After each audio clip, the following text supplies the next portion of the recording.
popped up, and this comes on the heels of the White House Insider. I think we talked about this probably about a month ago. This is blog. It's kind of a blog site called newsflavor.com. And on newsflavor.com, there's this guy who has been interviewing a former White House insider, someone who just left the White House a couple months ago, was on the Obama transition team, and that guy basically said Obama is insane. Remember that? He has lost it. He's gone completely insane. Yeah, I've read all these reports too. I have a comment after you're done. So let me, instead of me reading what's going on, and of course I have some thoughts about this as well. This is how it's it's propagating. It's moving throughout the channels, and once it moves off the written page into the news media, that's when it starts to get interesting. So the first report where it showed up, of course, was on Russia Today. What went wrong, Mr. Hispanis? Why? And they've got some kind of guy here who is basically this is great. You know, we could be consultants for any cable channel, because this guy basically just read these reports, and he's propagating it like he was there himself. But it's interesting, and you can hear the backstory just by listening to this piece. Barack Obama appeared to be so unpopular as he has become today. Well, as I've said to you before, he was completely unqualified to be president in the first place. He was a good campaigner.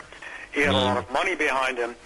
But what happened once he got inside the White House, and these reports come from people inside the White House, is that he's very unhappy having to govern. He likes to campaign. He does not like to govern.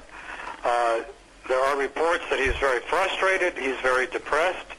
Some reports are that he's on medications and that he cannot concentrate or focus. I mean, it's a mental problem. And he cannot concentrate or focus on the tasks that face him as president. So you put someone in who's unqualified, who has a serious psychological problem to begin with, which is a problem of narcissism, and you put him under the pressures of the presidency, and the man is beginning to crack. He's actually now on the verge of a meltdown. Yay! Well, you know, apart from that... besides that little ditty you just threw out there. ...feeling you might have, you know, what happens at the end of the day, Ed, is this...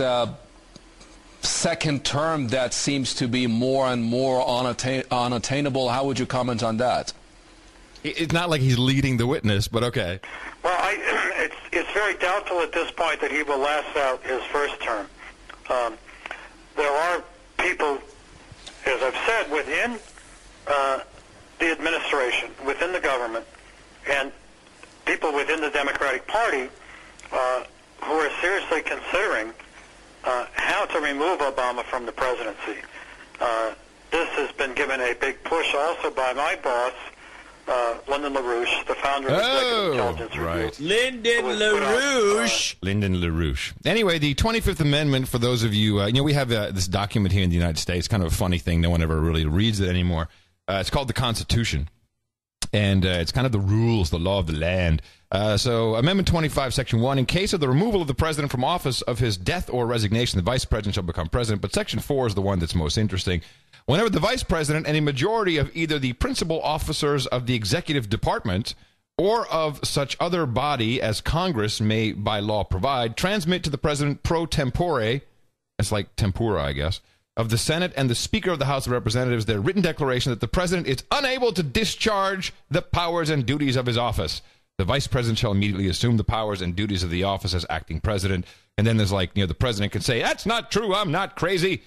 And then they'll put him back in power until Congress then, with a 2/3 majority, says, you are crazy, you're not crazy, you're crazy.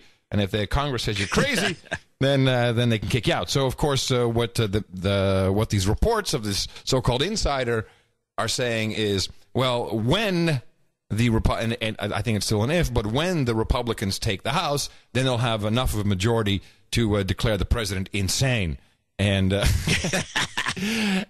but these reports are great. He's like, he's drinking. Michelle is freaking out. He smoked more than two packs a day. She hates being there. I mean, John, your take on the situation? It's bullshit. That's the take. So I sent this.